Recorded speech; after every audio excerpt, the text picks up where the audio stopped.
ये वो विजनरी है जिनका मानना है कि सिर्फ बदलाव से ही बेहतरी हो सकती है। मॉडर्न इकोनॉमी की नींव रखने वाले लोगों में से एक अहम योगदान इस शख्स का भी था।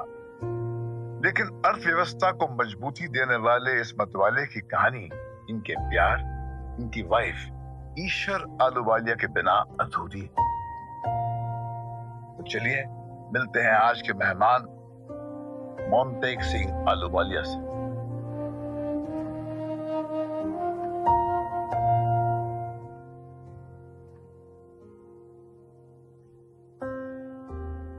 जरूरी नहीं जो खरे सोने सा है वो हमेशा चमके भी। जरूरी नहीं जो फकीर भटक रहा है मस्ती में वो गुम है कहीं। बरगद का बूढ़ा पेड़ तूफान में टूटकर बिखर जाए ये होगा नहीं। और वक्त का दीमक विश्वास की गहरी जड़ों को खोखला कर पाएगा नहीं। पर यह होगा जरूर कि राख से उठेगी चिंगारी और अंधेरों का सीना चीर कर निकलेगा उजाला और घने जंगलों से निकलेगा रास्ता और उस पर चलेगा एक मतवाला।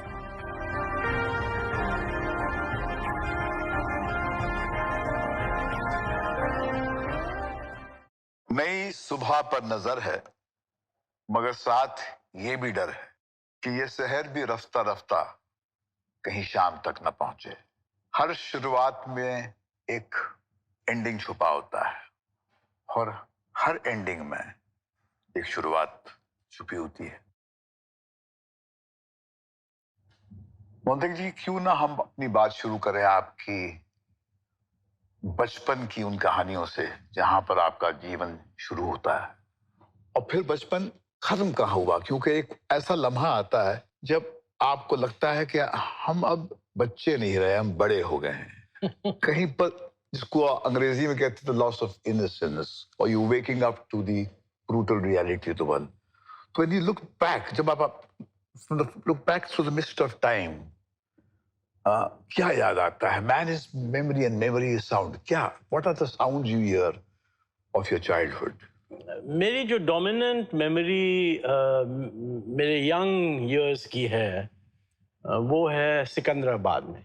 सिकंदराबाद, क्योंकि मेरे फादर डिफेंस अकाउंट्स में होते थे, तो जब पुलिस एक्शन हुआ, डिफेंस अपनी आर्मी हैदराबाद में रीलोकेट हुई, तो उसके थोड़े साल बाद या थोड़े महीने बाद अकाउंटेंट्स को आना पड़ा। सो डिफेंस अकाउंट्स भी वहाँ गई, तो हम लोग सब वहाँ गए। बड़ा पैदाइश आपकी रावलपिंडी में। लेकिन पार्टीशन के टाइम पे मैं इंडिया में था।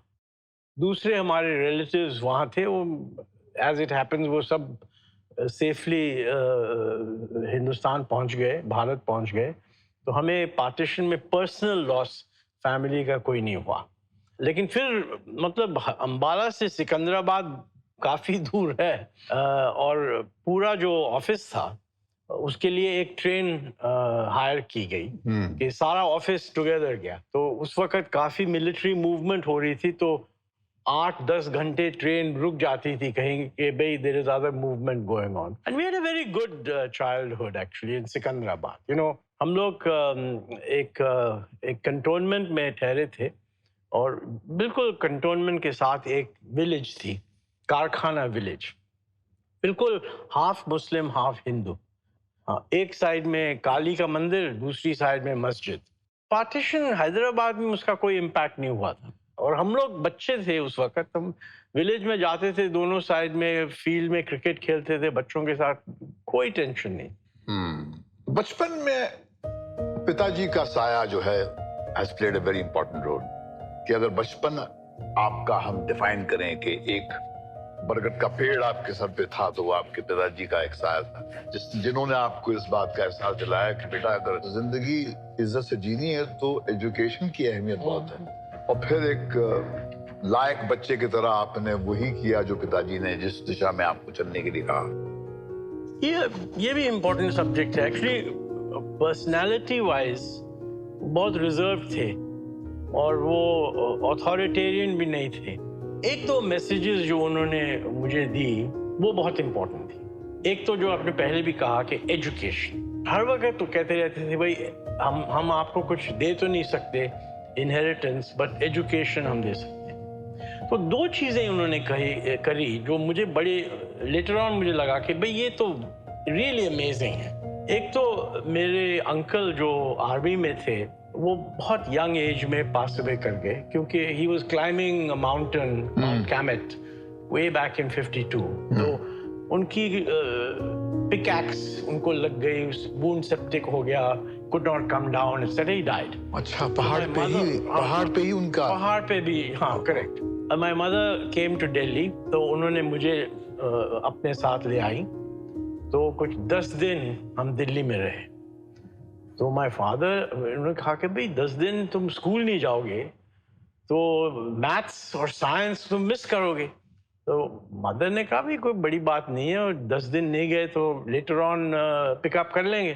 फादर ने कहा नहीं, ये ठीक नहीं है। सो उन्होंने ना अपने ऑफिस से लीव ले ली कि भाई मैं ये घंटे के लिए लीव ले रहा हूँ, एंड मेरी क्लास में बैठ के नोट्स लिए।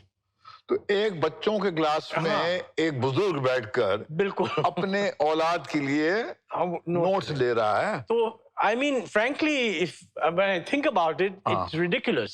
It's not ridiculous. But it showed that he thought it was important. मगर ये, अगर प्यार ये नहीं है मोंटेग जी, तो और क्या है? Be willing to make yourself look ridiculous. This is a very big thing. And he was a very serious sort of person. He was not a tomfoolery kind of person. That's one thing. Second, इनके office वालों ने इनको कहा कि भाई तुम्हारा record इतना अच्छा है that we want to promote you into the Indian Defense Account Service. वो बड़ी prestigious सी all India service थी. So, you know, my father said, never mind the promotion, I'll go to Delhi because my children will get better schooling. एक खाली लिफाफे की दास्तान है आपके बचपन की। एक बर्थडे पार्टी होती है, बहुत सारे बच्चे आते हैं, मोंटेग को बहुत सारी गिफ्ट देते हैं, मगर एक खाली लिफाफा है जिसकी अहमियत हम वक्त के साथ में बहुत दिनों बाद, बहुत सालों बाद महसूस करते हैं। एक्चुअली बड़ी टचिंग सी स्टोरी थी, और मुझे ये डेमोन्स्ट्रेट करती है कि बच्चों को स्कूल में, एलीट स्कूल्स में नहीं जाना चाहिए। अब हम उस वक्त हम काइंड ऑफ मिडिल लेवल थे। मेरी मदर ने मेरे लिए एक बर्थडे पार्टी अरेंज की। मैं कुछ 12 साल का हूँगा। दिल्ली में ये? नहीं, सिकंदराबाद में। तो एक बच्चा था जिसने मुझे एक लिफाफा दिया। तो मैंने समझा उसमें पैसे होंगे। तो जब सब लोग चले गए तो मैंने लिफाफा खोला। उस लिफाफे में एक अच्छी सी नोट थी। कहता है, dear Montague, my parents are not rich enough to afford a present for you, so I can only wish you a very happy birthday. Now, I don't remember any other present that I received ever. But this I remember. Montek ji, बचपन कब छूटा आपका? आपको कब लगा कि ये अब बचपन का फेज खत्म हो गया, अब बड़ा हो गया हूं मैं? जब मुझे वर्ल्ड बैंक ज्वाइन किया तो वेरी गुड सैलरी, तो मुझे रियलाइजेशन हुई कि भाई I am no longer dependent, and in a way also have to look after my parents. That was around then. The second phase of your life, दूसरा जो important पहलू जो आपका है, आपका वो मिलना ईश्वर जी से, और फिर उनका एक मेजर रोल आपकी जिंदगी में, उसका जिक्र अगर आप करें, क्योंकि वो दास्तान अपने आप में एक बहुत ही फैसिनेटिंग कहानी है, जो फेरी टेलिश भी है मगर जमीन से जुड़ी भी है, क्योंकि बिल्कुल अलग किस्म के लोग, वो बंगाल से हिंदी मीडियम में पली हुई, और फिर ये अचानक टकरा जाती हैं विदेश में मोंटेग जी से, जो ऑक्सफोर्ड से आए हैं, जो अंग्रेज लगते हैं। नहीं, वो Isha was a Sikh herself. She came from a Sikh family. But her feeling was very much that जो पंजाबी सिख्स हैं वो इंटेलेक्चुअल नहीं है। ये मान लिया था, और यू नो, और जनरली इमेज गुड लिविंग ये सब वो इतनी अप्रूव नहीं करती थी। सो वी वर लकी कि हम वहाँ मिले. उन्होंने अपनी PhD कर रही थी MIT में. And you know, we really gelled together. They're very nice. We were both ready to find a partner, and we found a partner. बहुत खुददार महिला थी, क्योंकि जब आप पहले मर्तबा उन्हें ले गए खाना खाने के लिए और बिल आपने वर्ल्ड बैंक के वो बड़ी प्रेस्टिजियस रेस्टोरेंट में साइन किया, तो उन्होंने कहा ये क्या जाती है. आपने कहा कि एक मौका हम भी आपको देते हैं, उसके बहाने आपको एक दूसरी डेट का एक That's right. and that led to That's exactly right. I took her to the executive dining room mainly to impress her. So, but she was a very strong, आजकल कहा जाएगा feminist. उन दिनों में feminist was not really very popular as a word. और उन्होंने कहा कि we must share the bill. तो मैंने कहा भाई, this is an executive dining room. There's no way that you can share the bill. Only I can sign. You can take me out some other time. और वो समझ गई थी कि इनकी नीयत रिश्ते को आगे ले जाने की है. हाँ, clearly. और फिर शादी हुई आप दोनों की. हाँ, एक साल बाद. I mean, we were, in fact, हमारी शादी हुई 71 में. उस वक्त हमारा आइडिया था, और ईशा ने कहा कि देखो, obvious thought कि भाई हम इंडिया जाके शादी कर लें. और she didn't want that. कि यहीं कर लेते हैं शादी. उनकी भी बैकग्राउंड काफी ordinary middle to lower middle class sort of थी. तो उनकी ऑब्जेक्शन ये थी कि इंडियन शादीज में girl side have to spend too much money. So she said I don't want to do that. Let's just get married here. We'll invite a few friends, a civil wedding. She said, but look, my parents will miss giving a reception. She said, after the wedding, we'll go home and then they can give a reception. I don't care whether they spend the money, but I don't want my parents to be spending. Actually, my father had gone away, passed away. So that's what happened. But that day, the Bangladesh war happened. So our decision to go back was postponed by 1 year. So we came back in 72 and had the reception that my parents organized. बहुत खुद पढ़ी लिखी, बहुत ही मेरा ख्याल है she was the first Indian woman to get a PhD in economics from MIT. Religious stream जो है आपकी जिंदगी में, उन्होंने कहीं पर उसके साथ में आपको जोड़ा. Religion mattered to her, the spiritual sense. और उनकी बड़ी strong feeling थी कि जो सिख tradition है वो anti-ritual है. It is actually true. After all, many stories of Guru Nanak are full of being anti-ritualistic. And she liked that a lot. आपके बर्थडे से पहले वो अखंड पाठ करवाती थी, और भोग जो है आपके बर्थडे के दिन होता था. ये भी एक डिटेल है उनकी जिंदगी. हाँ, she used to, for one of those occasions, she would organize that. And we would get ragis to come, and once a year we would have kirtan at home. तो 3 दिन चलता था, और फिर उसका पीक होता था आपके जन्मदिन पर. मनमोहन सिंह जी की सिग्निफिकेंस आपकी जिंदगी में बहुत है. 1979 में वही हैं जिन्होंने आपको ये कहा कि आके वो आप हिंदुस्तान की तकदीर से आप अपने आप को जोड़ें.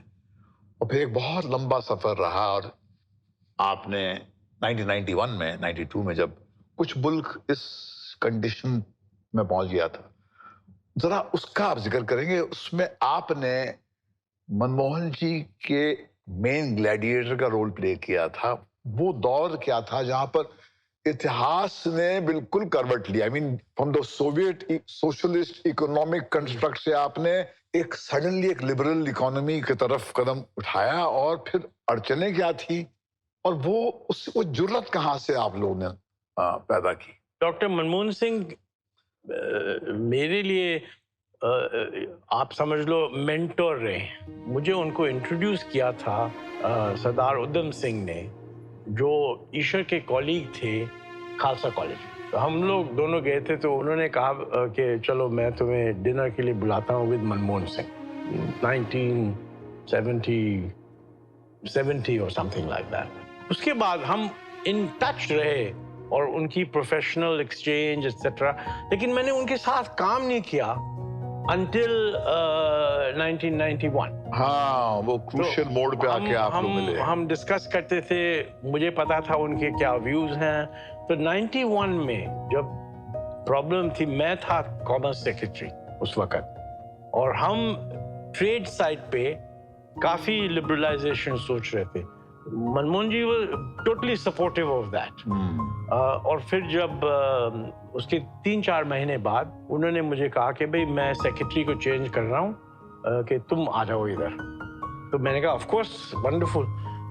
तो उन्होंने मुझे अपॉइंट कर दिया, गवर्नमेंट ने अपॉइंट किया secretary economic affairs, a job that Manmohan Singh himself had held in the mid-70s. उस वक्त मुझे चांस मिला actually to work directly under him for the first time. That is from 91 to 96. तो ये कहना सही होगा कि जो कुएं जिनसे आज हम पानी पी रहे हैं 2022, ये कुएं आप लोगों ने खोदे हैं। जो लिबरल इकोनॉमी का जो लाभ हमें हासिल हुआ है, उसके डार्क साइड्स भी हैं। मुझे बड़ी प्रिविलेज्ड अपॉर्चुनिटी थी to be part of it, no doubt. लेकिन एक्चुअल चेंज जो हुआ, प्रधानमंत्री थे नरसिम्हा राव और उनके फाइनेंस मिनिस्टर थे मनमोहन सिंह। नरसिम्हा राव जी की पॉलिटिकल अप्रोच डिफरेंट थी, वो वैल्यू करते थे कंटिन्यूटी। उनको एक दिन एक जर्नलिस्ट ने कहा कि नरसिम्हा राव जी, ये आप 180 डिग्री टर्न कैसे ले रहे हैं? तो उन्होंने कहा मैं टर्न नहीं ले रहा हूं, जमीन मेरे नीचे 180 डिग्री टर्न हो गई है।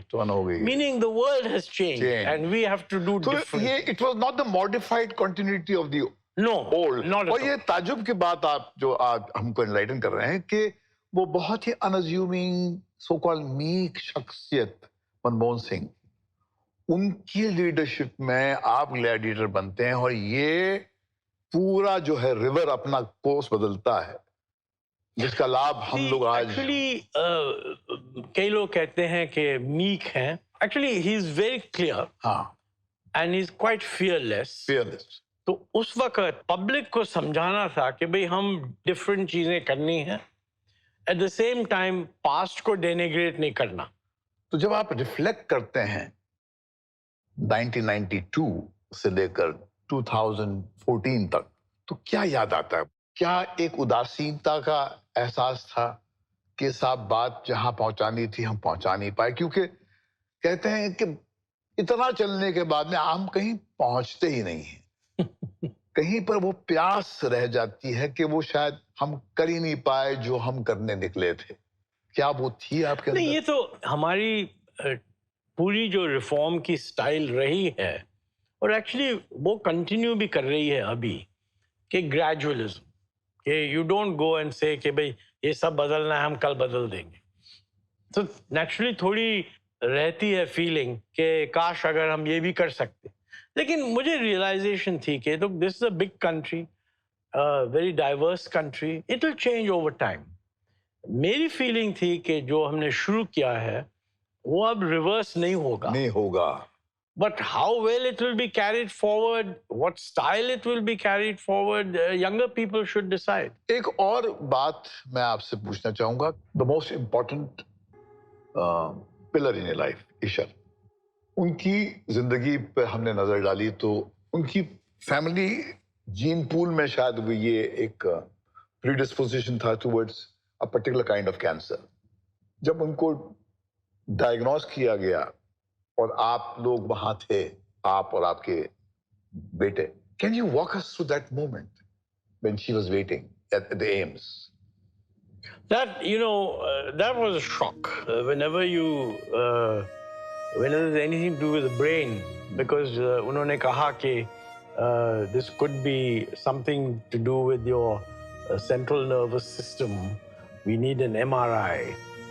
Naturally, I got a bit worried. कि भाई this looks serious.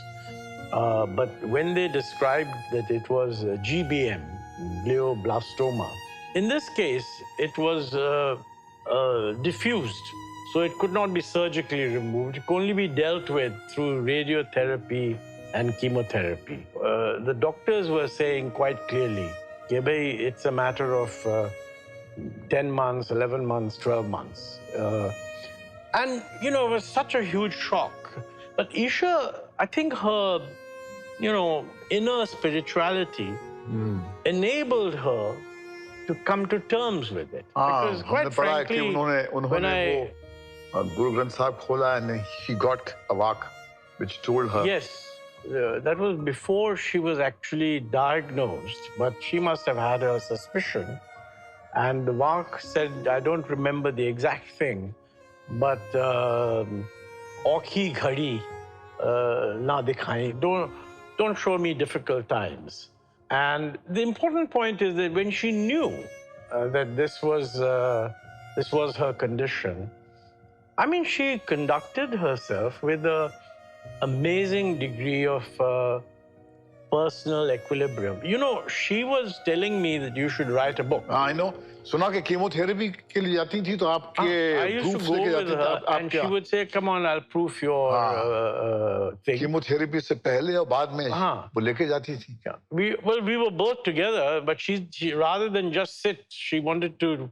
She said, "Let me read this thing so that I can give you some और फिर suggestions." she कुछ उनको नजर भी आना वो तो later, last 3 months में eyesight की problems हुई.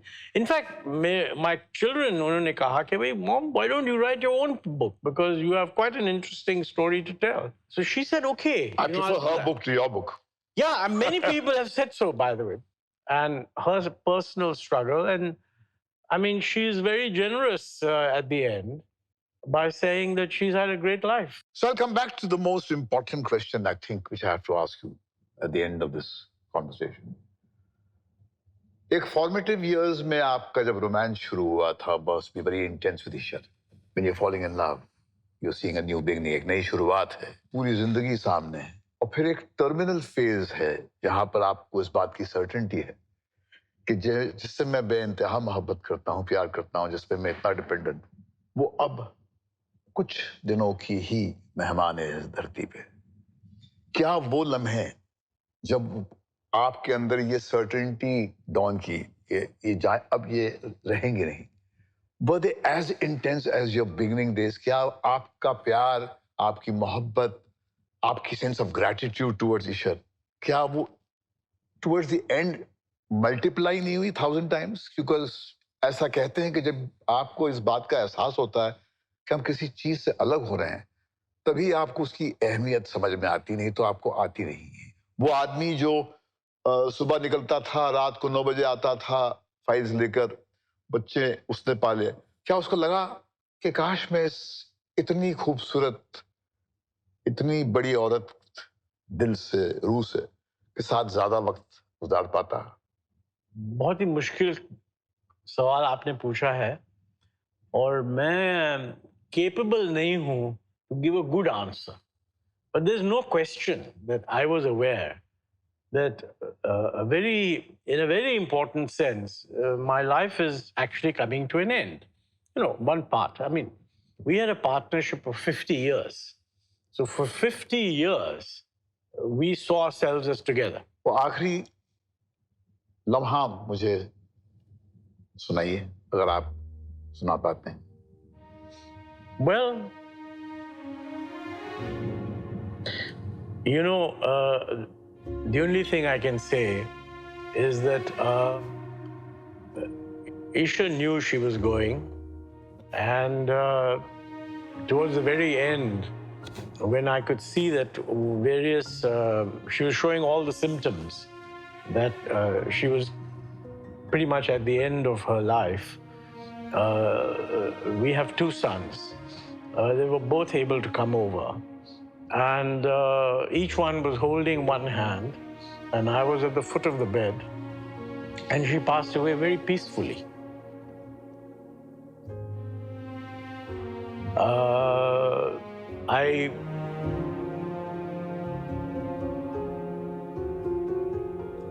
But obviously, I knew that it was going to take a long time to get back to normal. आखिरी आपके अल्फाज क्या होंगे to a post pandemic world, Hindustan जिसमें डिस्पेयर, उदासीनता हर घर में है, लोग ग्रोप कर रहे हैं, आप क्या कहेंगे सरल शब्दों में उनको वो ये तो मैं किताब लिखना चाह रहा हूँ कि सिख ट्रेडिशन में रिट्रीटिंग और एसेटिसिज्म इसमें कोई वैल्यू नहीं है. I mean, the whole value is get on with it and do something. कुछ करो. I mean, it's a very strong thing that I learned, that you must do something. Or actually, ये भी नहीं है कि others have got there and we haven't got there. Actually, nobody has got anywhere. Anywhere. So everybody is doing things differently. We should also look. And the world is changing also. I mean, around us, the world is changing. Who are our friends? Who are not our friends? We need to rethink that. So hope is on the way and tomorrow will be better than today. I think that's a wonderful thought. And personally, I believe it. Thank you, Montek. Thank you. Thank you. Well, you made me think. तेरा तोल के नाम गुरु का बोल के तूने नानक नाम बड़ा किया, नानक नाम बड़ा किया. तेरा तोल के नाम गुरु का बोल के तूने नानक नाम बड़ा किया, नानक नाम बड़ा किया. चल के गुरु के ग्रंथ की राह पे लेके नाम वाहे गुरु का. जीवन सेवा में रात दिन लगा दिया लेके नाम वाहे गुरु